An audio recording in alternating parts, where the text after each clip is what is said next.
I guess I'll start because I did look it up and the embargo did lift on the Ghostbusters game. See, that's why I was talking. I was just stalling. Yeah, did lift.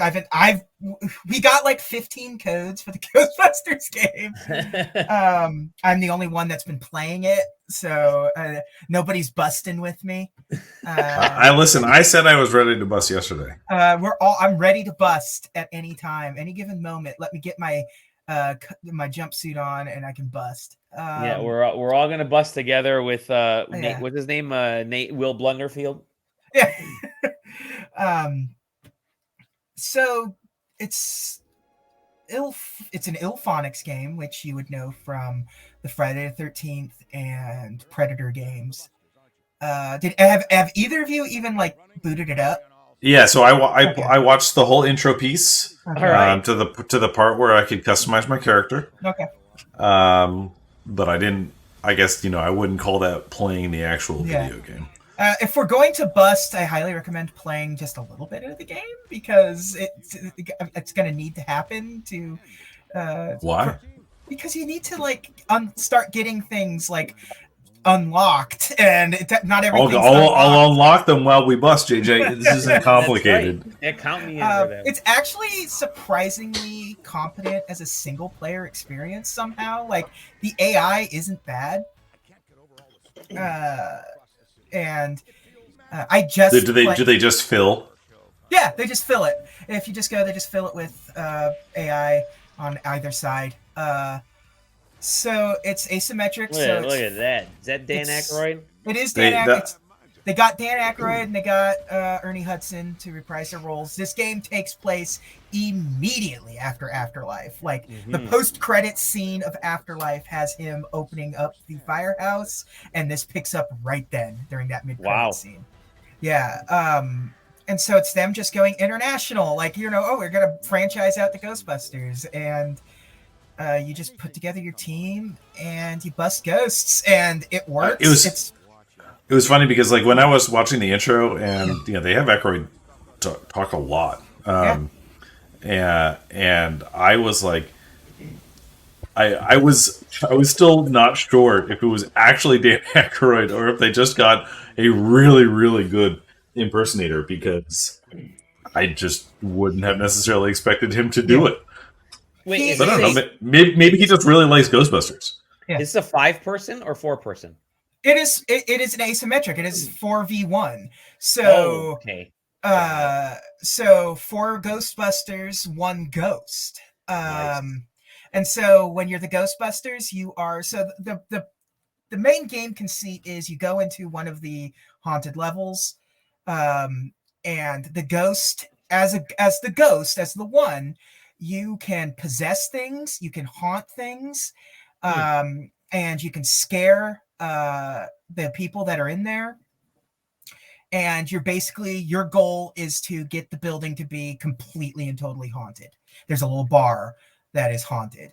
I love that idea. And so there are these, and there are sort of checkpoints throughout the game that are like rifts. And as the Ghostbusters, your goal is to hunt down the rifts, destroy them, and after you destroy the rifts, you can capture the ghost, because the ghost can respawn at a rift after you've captured it. After you've beaten me as the ghost, if there's still rifts, I can respawn and keep doing my thing. And as a ghost, you can also like take the rift with you and hide it in another object. So, because you can possess a lot of objects and stuff and make it move around and jump from object to object. And that's just the gameplay conceit of it. And as a Ghostbuster, it's kind of like Phasmophobia in a way, where you are hunting down ghosts. You have your tools. You're using your PKE meter to try to track down the psychokinetic energies. And when you find them, you can, you hit them with your proton pack, and you're getting upgrades and stuff throughout. You're upgrading your proton packs, your PKE meters, all your other skill sets. And it's like really competent as a Ghostbusters game. I know I'm biased, but I really would only a tad, but I really would like to like sit down and play with you guys. I think that would be a very fun experience. And to do the ghost stuff, it's a completely separate you go into like the ghost realm, you read Tobin's spirit guide, and it sends you into the ghost realm, and that's when you become like the ghost to haunt things and stuff. And I don't really understand. There seems to be a story going on, but I just got the Tobin spirit guide stuff going, so I'll be interested to see if there actually is like more story, because it does have like Act 1, Act 2, and it's so. I'm gonna have to. What I'm hearing is that I'm gonna have to go and actually watch Ghostbusters Afterlife. So. Maybe. Not really. That's what I heard. I have to. But to be fair, JJ says it's a requirement to watch. So Illfonic did. They worked on Friday Evolve. Like members of their team worked on Evolve. They did the Friday the 13th 13th. game. They did Predator Hunting Grounds. Yeah. So this asymmetric thing is in their wheelhouse. They know what they're kind of doing with it. And this licensed asymmetric multiplayer thing. Who made the Evil Dead one? Saber. Yeah, Saber Interactive did it. Because that one has also done very well for me.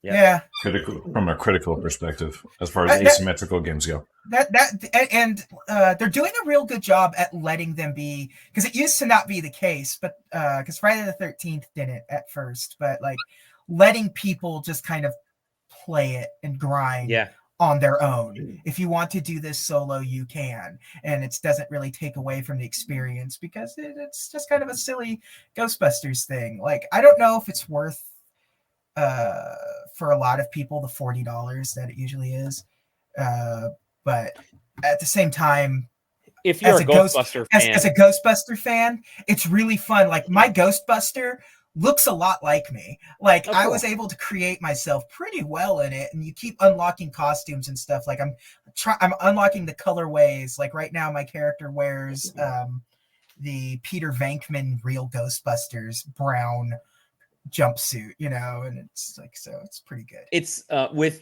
with the game season right now just packed, right? This is like everything kind of kicks off this week because we have so many games coming out. I'm actually really excited to play this, and I know, like I said, we got a bunch of review codes in. And I've already installed it and it's ready to go. I literally have to hit the play button. This, oddly, you've corralled me into really wanting to give this game a shot, and I think I'm gonna do it. It's perfect for the season.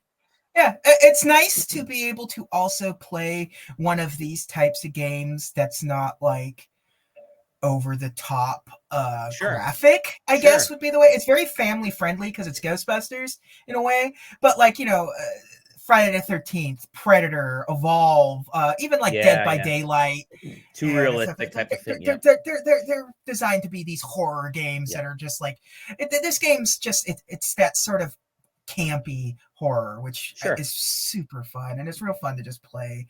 I'm excited. Yeah, an asymmetrical multiplayer game that feels like the cost is real low. Like, it doesn't, like, the emotional energy is real low for something like this. So yeah, I'm really enjoying it so far. I can't wait to actually like dive in with you guys and actually at least play a few rounds of Ghostbusters. I think this doesn't come out for a couple more weeks, but likely. Yeah. Excellent. But the other thing I've been playing that I'll talk about is before you get into that, I'm going to show you the very, very first Ghostbuster game that I ever played. Is it the Master System one? No. I wish this Ghostbusters game was actually developed and published by Activision. And it is the Commodore 64 version of Ghostbusters, which is this the one that's like the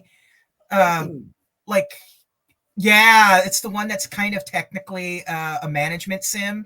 Yeah, it's exactly. Yep. That's what when I think of it, because the Master System version is the same thing as this. I like that it's called a ghost vacuum. It's literally shaped like a vacuum, and they just stick it on the front of the car. But it's management.